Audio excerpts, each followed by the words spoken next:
Hey guys, खुलुमबाय नोंथांमोनखौ आंनि गुबुन मोनसे गोदान भिडिअ बरनाय थाबाय सो दिनैनि भिडिअआ दिनैहाय आङो नोंथांमोनजों शेयार खालामगोन जे आइ शेड'खौ न्यूड आइ शेड'खौ बोरैहाय लानाय जायो आरो लोगोसे न्यूड मेकआपखौ माबोरै खालामनाय जायो स्टेप बाय स्टेप बेखौ आं नोंथांमोननो शेयार खालामदों सो जाय बिथांमोना मेकआपनि फारसे बारा नलेज गैया बा मेकआपखौ सोलोंनो लुगैयो बेखौ बे भिडिअखौ नायनानै एसेबाबो हेल्प जागोन होननानै आं आसा खालामो सो नोंथांमोना जुदि आंनि भिडिअखौ नायनो इन्ट्रेस्टेडब्ला नायलांबाय थादो ना मा होनो थुदो बिदिब्ला भिडिअखौ स्टार्ट खालामनोसै चलो सो फार्स्टआवनो आङो नोंथांमोननो दिन्थिनो सानो जे फाइनेल लुकआ नैबेनो जागोन आं स्टेप बाय स्टेप मेकआपखौ खालामनानै दिन्थिगोन दायो नोंथांमोना भिडिअखौ जोबजासिम नायगोन होननानै आसा खालामबाय आङो ओमफ्राय दिनैनि मेकआपआथ' जेरैहाय आं बुंबाय न्यूड मेकआप लिपस्टिकआबो न्यूड प्लास आइ शेड'आबो नै न्यूड थुदो बिदिब्ला स्टार्ट खालामनोसै नैबे फेस वाइपजों हुगारनानै लानोसै बेयो जाहैबाय बडी सप ब्रेन्डनि T3 नै बेजों हुगारनोसै आङो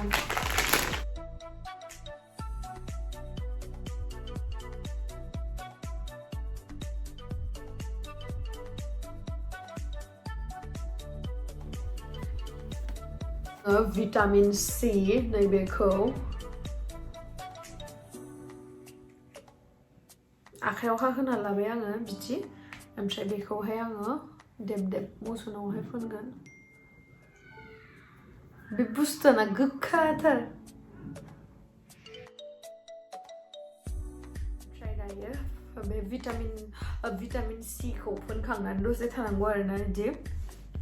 ओमफ्राय दा माखासे महा पुरुषफोरा बुंगोन जे अ साइज मा देलायना दिन्थिबाय थायो होननानै अ साइजखायनो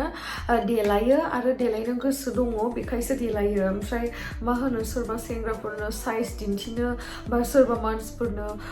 आंनाव उमुखिनि देलायग्रा दङ आं उमुखिनि देलायनो रोङो इदि होननानै देखायनो थाखाय देलायाखै आंहा इन्ट्रेस्ट दङ इन्ट्रेस्टेड बेखायनो देलायदो आरो आङो मेकआप फोनबाथाय आङो मा होनो कन्फिडेन्ट फिल खालामो अभी मेकअप स्टार्ट करते हैं हिन्दीया मोजां जानायमोनबा आं हिन्दीयावबो व्लगिं खालामगौमोन बाट RIP माय हिन्दी जो भी हो ओमफ्राय दा आङो फुनगोन सुगार ब्रेन्डनि बियो जाहैबाय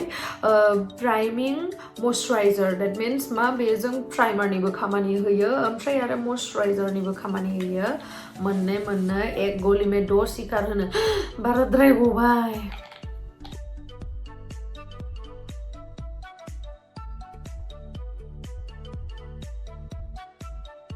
आंनिया डार्क सार्कल जानायनि बिराद चान्सेस दङ मानो होनना बुंबा आं बिराद लेट नाइट उन्दुयोना माने आं गोबाव उन्दुयोना फुङाव लेट सिखारो हरावना एसे थाब उन्दुनांगौ आरोना होमबाना मा जायो डार्क सार्कल जानायनि चान्सेस थाया आरो जाया ओमफ्राय आंना बिराद गोबाव उन्दुयो नालाय आं गोदोयावबो फुनना लानोसै एसे ओमफ्राय आङो लेट नाइट दसे थाथ'बाय प्राइमारखौ फुननानै ओमफ्राय दिनै आङो बिराद गोबावनि उनाव फिटमी ब्रेन्डनि बेखौ माबाखौ फुननो नागिरदों आङो मेबलिननि वर्कनि फाउन्डेसनखौ नैबेखौ ओमफ्राय नैबेयो नै आंनि फेसनि कालारजों माने फेसनि जिथु कालार आंनि बेजों मा होनो मेचिं जानायखौ लादों आंजों ओमफ्राय बांसिनानो आंखौ सोंहरो जे फाउन्डेसनखौ माखौ लादों नोङो मा सेटखौ बेटार जे आंनि सेटखौ सोङालासिनो नोंथांमोना मायावबा बाहैनो थांबाथाय गावनि मोखांनि कालारजों मिलायनायखौ बायबानो जाबाय फाउन्डेसनखौ अभार गुफुरखौ फुननाङा अभार गुफुरखौ फुनबा मा जायो मोखांखौल' गुफुर नुनानै मोदोमखौ गोसोम नुयो खिन्थु फाउन्डेसनखौ मोखांजों एखे कालारखौ फुननांगौ जेनेबा गावनि बडि स्किननि कालारजों ओमफ्राय मा होनो कनसिलारखौसो मा होनो एसे ब्राइटखौ लानांगौ आरोना ओमफ्राय बेयो आंनिया 125 खौ लादों आरोना आङो माने नोंथांमोना गोदानसो नै फुनाखैना गोदान आङो फाउन्डेसनखौ फुनबाना आखायाव फुनखानानै लायो आरोना निकल जा ओमफ्राय आं दिनै बिराद गोदान बुस्थुफोर इउज खालामनो नागिरदों बिराद माने आंना अनलाइन माबा खालामनाया मोनफैनानै दंमोन नैबेबो मा नांलायना दंलै गोदानानोलाय मा जाबोरफोरनिफ्राय थिखांना हरदो नामाब्रा ओमफ्राय नै बिउटि ब्लेन्डार बेबो गोदान नै थिकुसा मोनसे बक्स दंफायो ओमफ्राय बेखौ आं एप्लाइ खालामसै आं आइब्र'खौनो आखियाखै माथो दिनै अके आं फाउन्डेसनखौ फुननानै माबाखौ आखिग्रोनोसै आरोना जोङो बिउटि ब्लेन्डारखौ एसे दै फिसिना लानांगौ होमबाना मोजां जायो आरोना नङाबाथाय बियो माने रानखाङो ओमफ्राय बेखौ आं दै फिसिना लाग्रोन दे आं दै फिसिनो बावगारदोंमोन माने रायलायबाय थानानै बेक रायलायबाय थानानै नै दायो आङो एसे दै फिसिबाय नै दैखौ नुना माखाय दै फिसिनायखौलाय बोरै नुबावनो होनदों ओमफ्राय दायो आङो नैबेखौ फाउन्डेसनखौ एप्लाइ खालामग्रोना लानोसै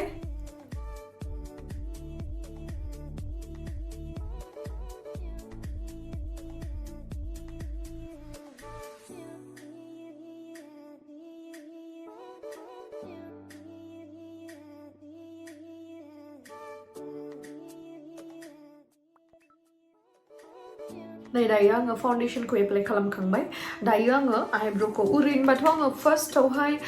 आइब्र'खौ बा आइ मेकआपखौ खालामग्रोनांगौ माने बिदि नियम निथि थाया गावबा गाव कम्फर्टनि सायाव बा गावबा गाव एक्सपिरियेन्सनि सायाव ना ओमफ्राय मा होनो जोङो बिउटि ब्लेन्डारखौ ना बिदि बक्स थाखानायखौ बायबाथाय मोजां जायो आरोना माने जों लेथ्रा जाना थाबाथाय ना मोखाङाव फुननाय बुस्थु जेनेबा लेथ्रा जाना थाबाथाय हामा जायोना जेनेबा ना जेब्लाबो साफ सिखोनै थानांगौ साफ सिखोनै खामानिफोरखौ मावनांगौ बेखायनो आं बिदि बन्द खालामना दोनखाबा लेथ्रा नाङोना आंनिया बिराद मैला जाना दोङो बाखिखिनिया दोनलाय बोरैबा गेले जाना दोङो ओमफ्राय दायो आङो फुनगोन मा फुनगोन आङो दायो मिथिबायना दायो आङो फुनगोन आइब्र'खौ आं फार्स्टआवनो माबा बे पेन्सिलजों आखिग्रोना लागोन बे पेन्सिला जाहैबाय नैबेयो जोबसिगोनानो बे ब्रेन्डखौ आङो बुंनानै होगोन आं फार्स्टआवहाय ड्र खालामग्रोना लागोन आइब्र'खौ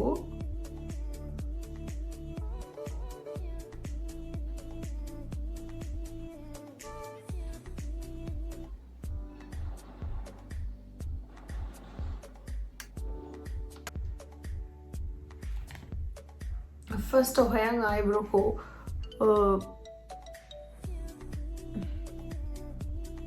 आइब्र'खौ ड्र खालामग्रोना लाग्रोबाय आंनि आइब्र'खौ एसे खम खालामनानै लागोन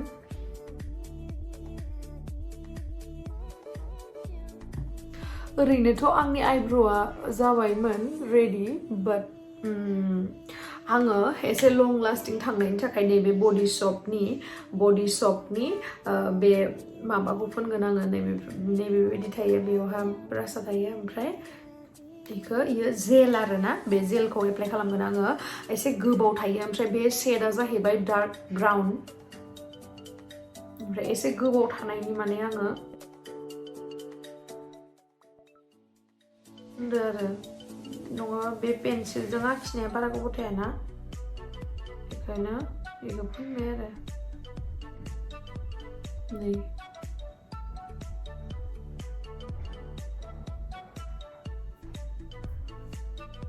नै दायो बेखौ फुनखांबाय ओमफ्राय मा होनो नैबेखौ मानि थाखाय फुनखो होनोबा आङो खोन्थाखांखाबाय बियो माने लं लास्टिं जायो आरो वाटारप्रुफ आरो जिथु दहाय आङो पेन्सिलजों ड्र खालामदोंमोन बियो जाहैबाय गोलोमबानो बा एसे गोबाव जाबानो गोमोरलाङो आरो आंनियाथ' मिसुग्रा इदि साइडआव बारा गोलाव नङा नालाय ओमफ्राय बे खान्दा जायो आरोना बेखायनो फुनदों आङो बे बुस्थुखौ बिराद मोजां इयो बडी शप ब्रेन्डनि आरो बिराद मोजां ओमफ्राय दायो आङो जा एसे गोलाव गुसुं आखिफ्लांदों बेखौहाय आङो कन्सिलारजों हाइड खालामगोन नैबे जाहैबाय एसे ब्राइट कालार बेखौ इउज खालामसै आङो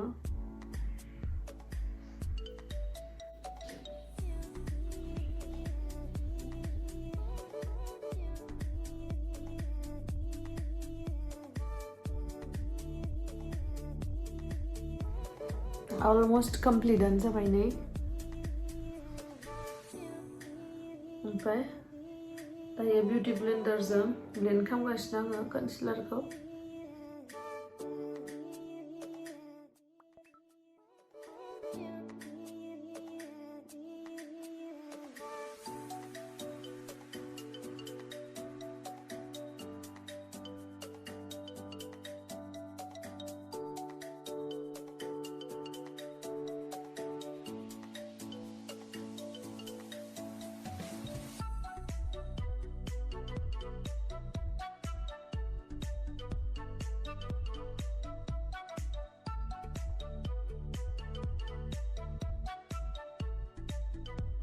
दायो आङो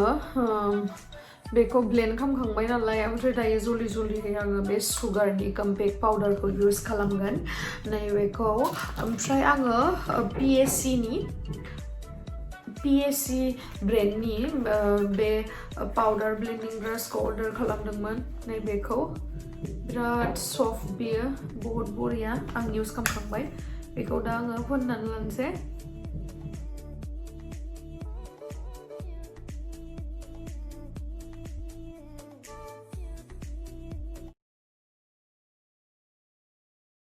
आं दा कम्पेक्ट पाउडारखौ इउज खालामखांबाय ओमफ्राय दा आङो फिट मिनि लुज पाउडारखौ एसे फुननोसै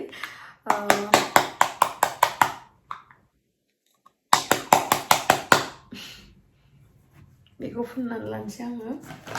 फिट मिनिखौ फुननानै लानोसै आङो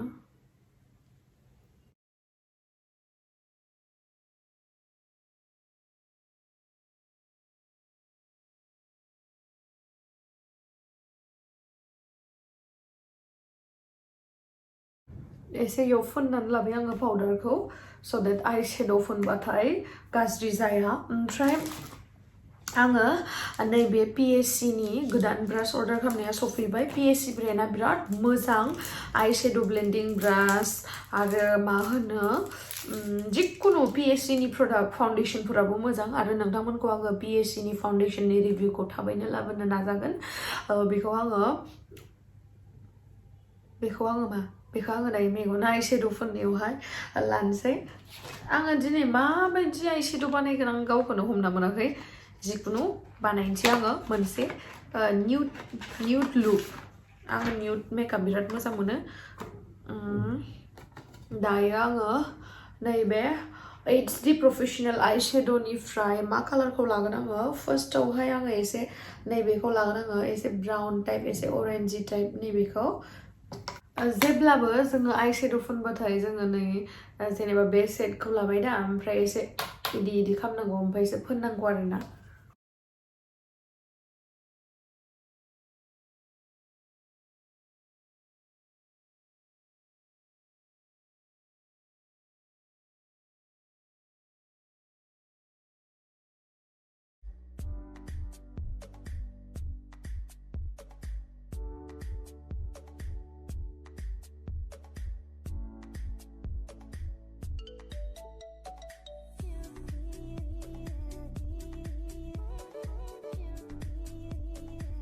फ्लफी टाइप ब्रासजों आङो बे कर्नारखौ साफा खालामनानै लागोन एसे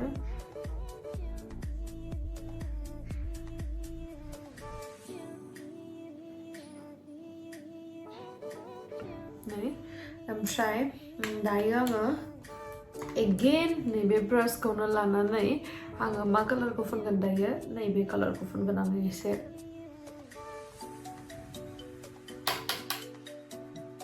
एबारे आङो आंनि बे आइलिडआव फुनगोन राउन्ड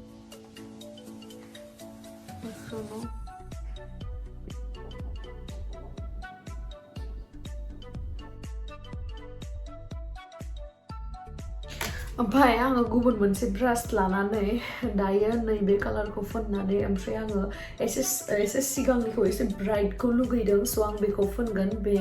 एसे वाइट टाइप एसे सिमार थानाय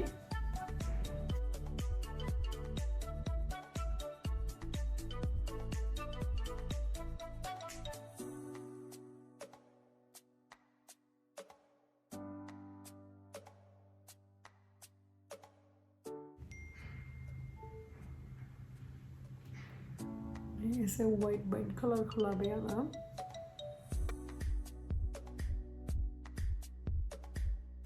ओमफ्राय दायो आङो बेखौ एसे बेलेग टाइपनि लुक होनो होननानै सानदों बेखायनो आं नोंनि बे एसे पिंक टाइप माबाखौ होनो नागिरदों आङो एसे सिमारखौ जास्ट स्लाइटलि जास्ट खेबसेल' लाबाय ओमफ्राय होबाय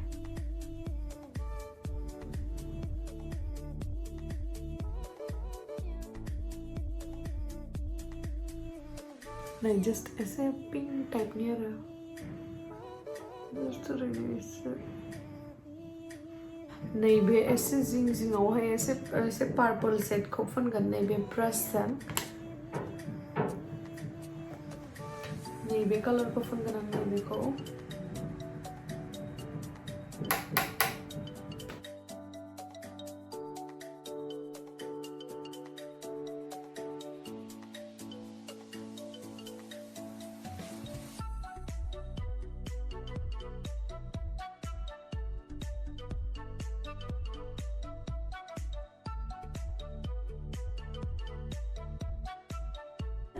ओमफ्राय आं मा खालामगोन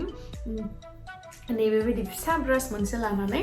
सेम प्रसेसखौ बे गाहायावबो फोनगोन आरोना दहाय जाखौ फोनदों बेखौ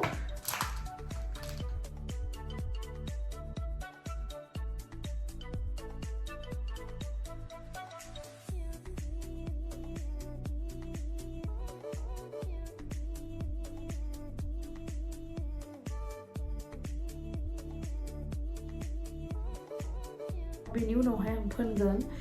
बेनि उनावहाय फोनगोन आं दहायनि कालारखौ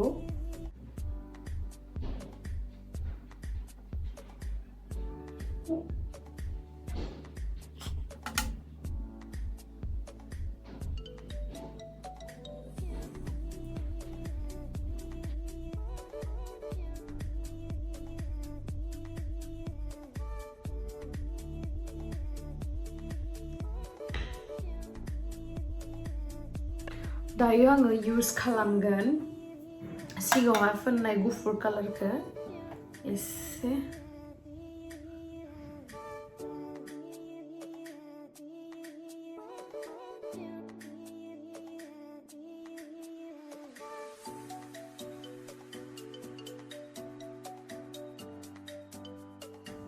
आङो एसे आयौ गोलैफ्लांदो आं एसे आरो मोजाङै फिनिशिंखौ खालामनानै लानोसै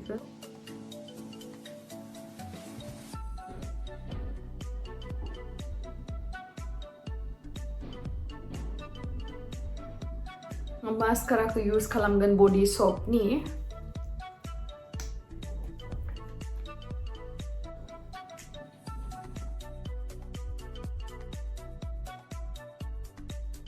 मास्काराखौ बेलेगखौसो फोनफ्लांबाय नै आं बेखौ मोजां मोनो आङो इयो खम दामनिबाबो बिराद मोजां आरोना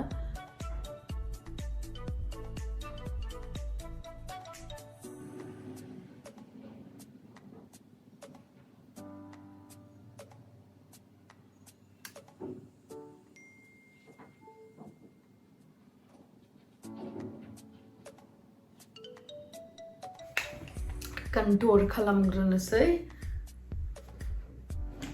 कन्टूरखौ खालामगोन आङो नैबे इउरप गार्लनि कन्टूर पेलेट नैबेजों ओमफ्राय आङो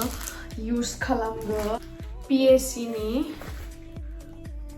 कन्टूरिं ब्राश नैबेजों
दायो खालि गन्थंखौ खामनांगौ दोङो गन्थंखौ खामनो थाखाय आं एसे इदि ब्रासखौ लाबाय ओमफ्राय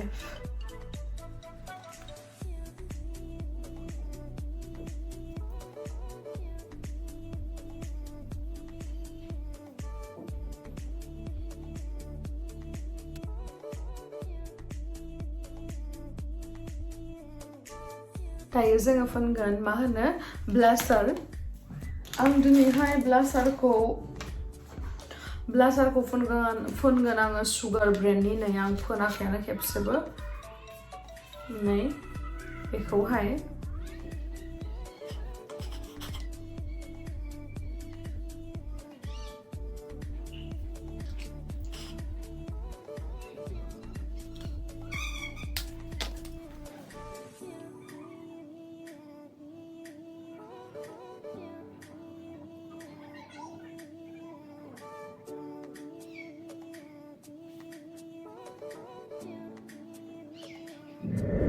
आरो स्वीट्स बिउटीनि नैबे एसे पिंकी स्टाइलखौ लगायनो नागिरदों आङो गोदानसो बेखौबो लागायाखै आं बख'नो हायाखै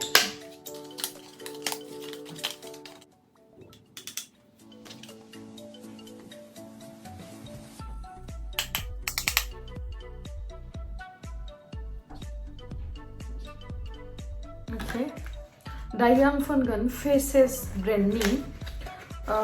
माबाखौ हाइलाइटर नै गोदानसो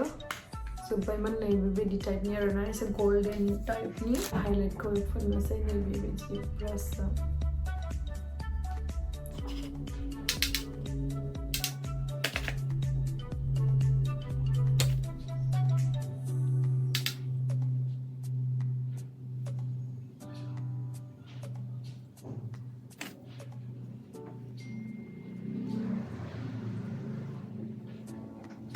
ओमफ्राय दायो फुनगोन आङो आइलेस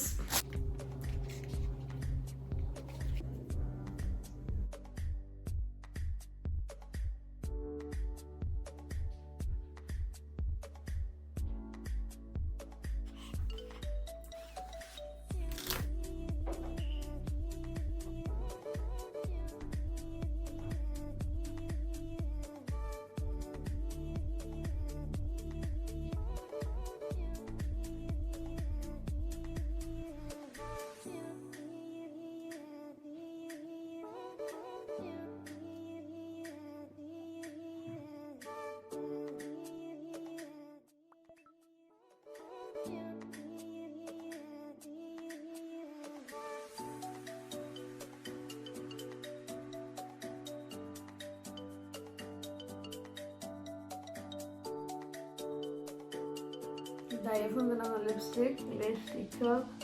हुगारना लानोसै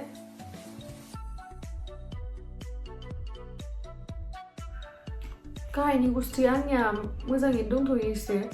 गोजौनियाथ' मानो गोसोम सिगारेट सोबनाय बायसा ओमफ्राय आङो ओइ सिंनि मेगनावहाय व्हाइट कालारनि काजलखौ फुनगोन व्हाइट काजल माने इयो स्वीट्स बिउटीनि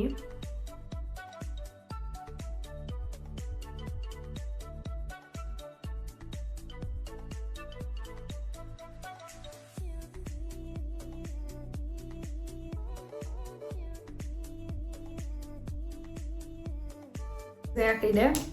ओमफ्राय आङो लिप लाइनार आखिनो मोजां मोना मानोबा आं डाइरेक्ट लिपस्टिकजोंनो माबाखायो आरोना फोनखायो ओमफ्राय नै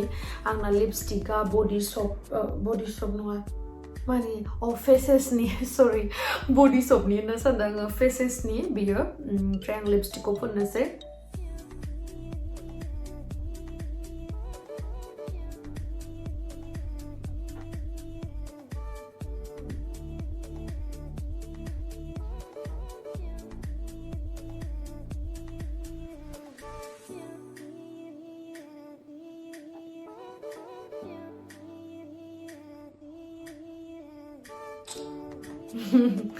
complete जायाखै र'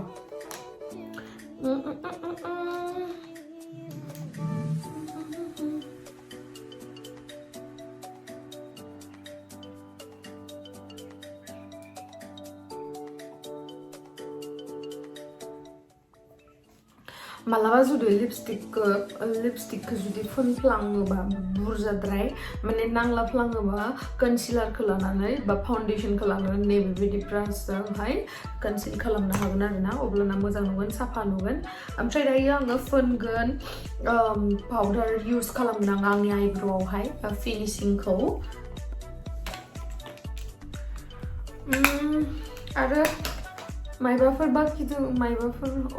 आं बेयावहा पाउडारखौनो फुनबावदो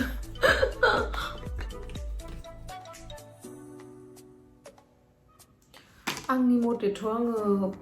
फोनखांजोब्बायमोन मिथिला दा मायबाफोर थालांदों नामाथाय मिथिला माबा मा होनो आइलाइनारखौ आं फोनखायाखै आइलाइनार फुननो बायो आङो बेखायनो फुनाखै नोंथांमोना फुननो गोसोबा फुनबानो जाबाय ओमफ्राय दा लास्टलि मा दंबावो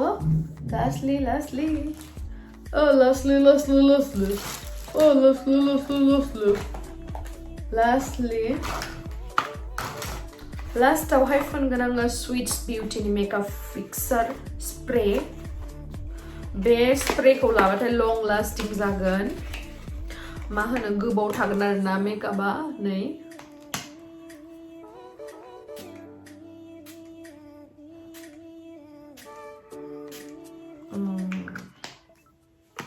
मोदोमनो हाखा मोनामनायाबो जों ओंखारलायलायबाय मेकआप स्प्रेखौ फुनबा मा जायो मिथिबायना मेकआपआ गोबाव थायो दायो आं खानाय सानाय खानाखै मादि नुदों खानाय सानाय खाननोसै बरियासो